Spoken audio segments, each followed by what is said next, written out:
Good morning student. Class 11th में हम लोगों ने मूल कंसेप्ट देखा था। मूल कंसेप्ट के मेरे 5 वीडियो लेक्चर थे। आई होप कि आपने उससे बहुत कुछ सीखा होगा। दूसरा पार्ट हमारा आ रहा है इक्विवेलेंट वेट ऑफ स्टैच्यूमेट्री का। क्वेश्चन कंपटीशन में रहता है पहली बार। दूसरी चीज ये सारी चीजें आपके बेस को स्ट्रॉन्ग करती है। तो 11th वाले बच्चे जितने इन सारी चीजों को ढंग से देखेंगे उतना आपको 12th में भी फायदा होगा और कंपटीशन भी आसानी से आप निकाल सकते हो। सबसे पहला चीज है हमारा इक्विवेलेंट वेट। इक्विवेलेंट वेट का मतलब क्या होता है? तो इक्विवेलेंट वेट कहते हैं, सबसे पहले तो मैं इसे डिफाइन कर लूं कि it is defined as how many parts by weight of substance, how many part by weight of substance which combine with one part by weight of hydrogen, 8 parts by weight of oxygen and 35.5 parts by weight of chlorine। Equivalent weight को हम लोग define करते हैं कि कोई भी substance के given weight का कितना पार्ट हाइड्रोजन के एक पार्ट से, ऑक्सीजन के एक पार्ट से और क्लोरीन के 35.5 पार्ट के साथ रिएक्शन में पार्टिसिपेट कर रहा है या उसको रिएक्शन से रिप्लेस कर रहा है। दूसरी चीज कि hydrogen, oxygen and chlorine is taken as reference element to determine equivalent weight of other। हमने क्या लिखा कि जो हाइड्रोजन है, ऑक्सीजन है या क्लोरीन है, आप उसको लेते हो रेफरेंस एलिमेंट और इसी के रेस्पेक्ट में, हाइड्रोजन, ऑक्सीजन और क्लोरीन के रेस्पेक्ट में हम लोग क्या कर सकते हैं, अदर का, किसी दूसरे का इक्विवेलेंट वेट को डिटरमाइन कर सकते हैं। क्योंकि ये क्लासिकल कंसेप्ट था। जब इक्विवेलेंट वेट का कंसेप्ट हमारे पास शुरू में आया था, हमारे पास मतलब साइंस के पास जब शुरू में आया था, हमने हाइड्रोजन, ऑक्सीजन और क्लोरीन को के रेस्पेक्ट में ही काम करना सीखा था। बाद में तो आप रिएक्शन में किसी भी कंपोनेंट का किसी के अकॉर्डिंग आप निकाल सकते हो। तो क्लासिकल के हिसाब से था कि हाइड्रोजन, ऑक्सीजन और क्लोरीन जो है आप उसको रेफरेंस एलिमेंट लेके चलते हो और इन इक्विवेलेंट वेट ऑफ हाइड्रोजन हमारा कितना 1, इक्विवेलेंट वेट ऑफ ऑक्सीजन कितना है A और इक्विवेलेंट वेट ऑफ क्लोरीन कितना है आपका 35.5। ये कैसे हम लोग कैलकुलेट करते हैं ये भी हम लोग सीखेंगे कि इक्विवेलेंट वेट जो होता है वो किसी सब्सटेंस का इक्विवेलेंट वेट निकालना हो। E for equivalent weight, substance का इक्विवेलेंट वेट निकालना हो तो हम क्या लिखते हैं, formula weight divided by valency. Formula weight divided by valency, मैंने मूल कंसेप्ट में फार्मूला वेट बता रखा है। फार्मूला वेट एटम के लिए एटॉमिक वेट, मॉलिक्यूल्स के लिए मॉलिक्यूलर वेट, आयंस के लिए आयनिक वेट। जब तक आपको वैलेंसी नहीं पता है तब तक आप इक्विवेलेंट वेट नहीं निकाल सकते हो। अब सबसे पहले मैं वैलेंसी की बात करूं कि वैलेंसी क्या होता है, वैलेंसी आपको समझाऊं और वैलेंसी समझाने से पहले आप इन सारी चीजों को नोट कर लो। मैं वैलेंसी समझाता हूं फिर इक्विवेलेंट वेट कैलकुलेट करना सीखेंगे।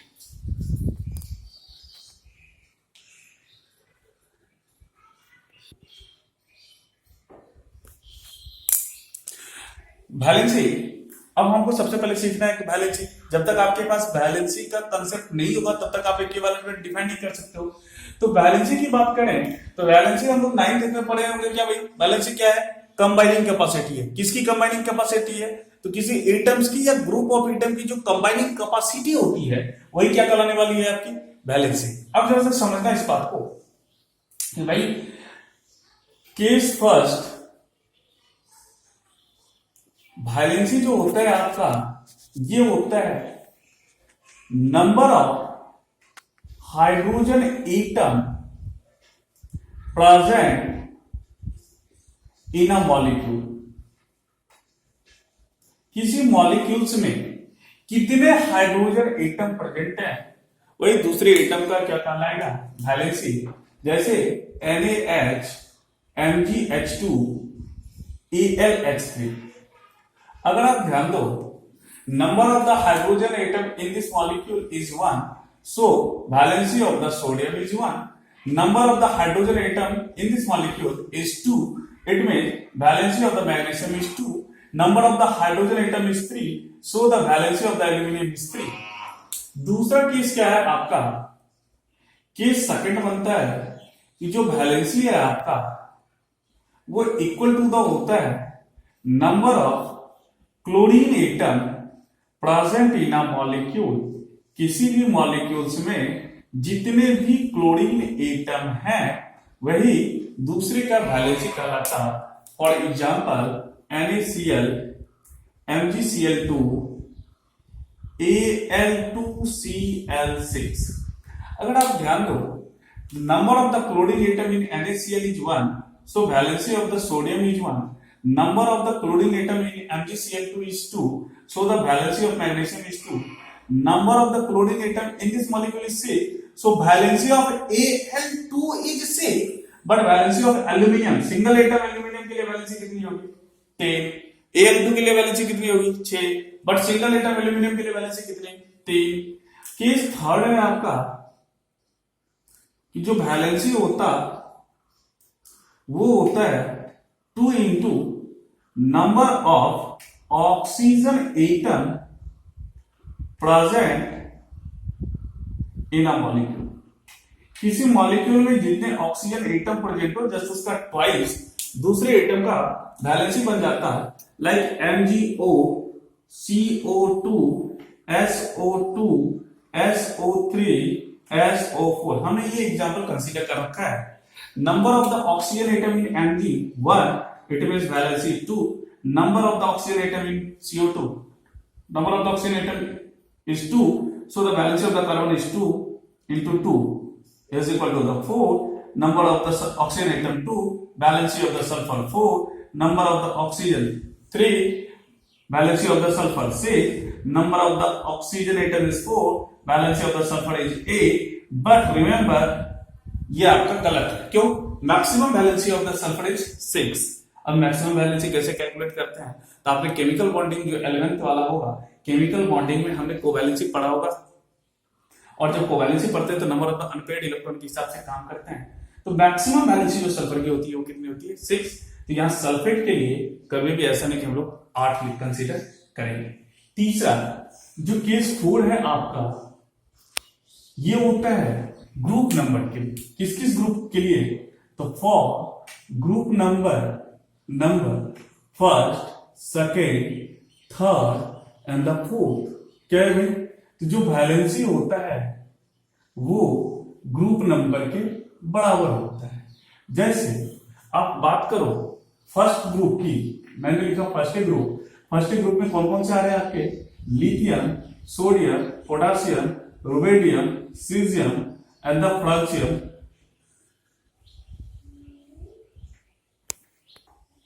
तो हमने क्या देखा, ग्रुप 1, 2, 3, 4 मैंने सारे ग्रुप में लिख दिए कौन कौन से एलिमेंट आ रहे हैं।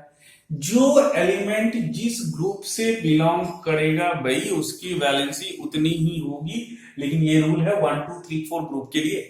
जैसे आप सोडियम देखो किस ग्रुप का, फर्स्ट ग्रुप का है। अगर आप यहां ध्यान दो, सोडियम की वैलेंसी कितनी आ रही है, 1। सोडियम की वैलेंसी कितनी आ रही है, 1। फर्स्ट ग्रुप का एलिमेंट है इसलिए उसकी वैलेंसी कितनी है, 1 है। यदि आप मैग्नीशियम पे बात करो तो मैग्नीशियम सेकंड ग्रुप का है। अगर मैग्नीशियम पे यहां बात करें तो मैग्नीशियम पे का वैलेंसी 2, मैग्नीशियम 2। यानी आप इन सारे एलिमेंट पे ध्यान रखना कि ये सारे एलिमेंट जिस ग्रुप से बिलोंग करेंगे उसकी वैलेंसी उतनी ही होगी। नेक्स्ट केस आता है केस 5, और केस 5 होता है फॉर ग्रुप नंबर 5, 6 और ये 7 थे। 5, 6 और 7 क्या है भाई, तो जैसे देखें कि 5th ग्रुप में कौन कौन से आ रहे हैं, तो 5th ग्रुप में आ रहे हैं आपके nitrogen, phosphorus, arsenic, antimony and bismuth. Group 6 में आ रहे हैं आपके oxygen, sulphur, selenium, tellurium, polonium. और ग्रुप 7 में आते हैं आपके fluorine, chlorine, bromine, iodine and astatine. अब जब देखो 5, 6, 7 के लिए क्या है भाई, तो जो वैलेंसी होता है इन ग्रुप के लिए, जो वैलेंसी होता है वो होता है 8 minus group number, 8 minus group number. अब जैसा ध्यान देना कि इसमें से जो भी आप लोगे उसकी वैलेंसी 8 माइनस ग्रुप नंबर से शुरू होगा, क्योंकि वैलेंसी आप डिफाइन करते हो it is the combining capacity. अगर किसी एलिमेंट ने कंबाइन ही नहीं किया तो उसकी वैलेंसी कितनी होगी, 0। तो जरा सा रेंज भी समझते चलते हैं। अगर मैं रेंज की बात करूं तो इन सारे 1, 2, 3, 4 इन सारे ग्रुप का जो रेंज होगा वैलेंसी का जो रेंज होगा वो आपका होगा 0 टू ग्रुप नंबर। अगर कंबाइन किया तो मैक्सिमम ग्रुप नंबर तक, कंबाइन नहीं करेगा 0 तक। अगर मैं इसकी बात करूं 5, 6 और 7 ग्रुप की, इसकी वैलेंसी की जो रेंज होती है वो होगी 8 माइनस ग्रुप नंबर से लेकर कहां तक भाई, ग्रुप नंबर तक। 8 माइनस ग्रुप नंबर से लेकर कहां तक, ग्रुप नंबर तक। For example we consider sulphur which is belongs to the group 6 और oxygen family, sulphur group 6, 8 minus 6 2 और ग्रुप नंबर 6। इसका मतलब सल्फर की वैलेंसी 2 से लेकर कहां तक लाई करेगी, 6 तक। अगर आप इस एग्जांपल में देखो तो सल्फर की वैलेंसी 4 है, सल्फर की वैलेंसी 6 है, लेकिन मैंने सल्फेट में बताया था कि सल्फर की वैलेंसी 8 पॉसिबल नहीं है, क्योंकि मैक्सिमम वैलेंसी आप कहां से कहां तक लेके जा रहे हो, 8 माइनस ग्रुप नंबर से लेकर ग्रुप तक, यानी 8 माइनस 6 2 से लेकर ग्रुप नंबर 6 तक, यानी सल्फर की वैलेंसी 6 तक ही मैक्सिमम हो सकती है। तो ये हमारा जो अब मैंने आपको 5 कंसेप्ट दिए हैं, इसमें आप सारे के सारे पीरियोडिक टेबल के एलिमेंट्स का भी वैलेंसी निकाल सकते, कंपाउंड भी निकाल सकते हो। अब जो हमारा है कि कुछ और कि चार्ज स्पीशीज के केस में हम लोग वैलेंसी कैसे कंसीडर करें, तो हम लोग इतना कॉपी कर ले, सबसे पहले लिख लें, कहीं डाउट है तो उसको भी हम लोग समझते हुए चलें, और फिर नेक्स्ट केस हम लोग देखेंगे कि valency for the charge species.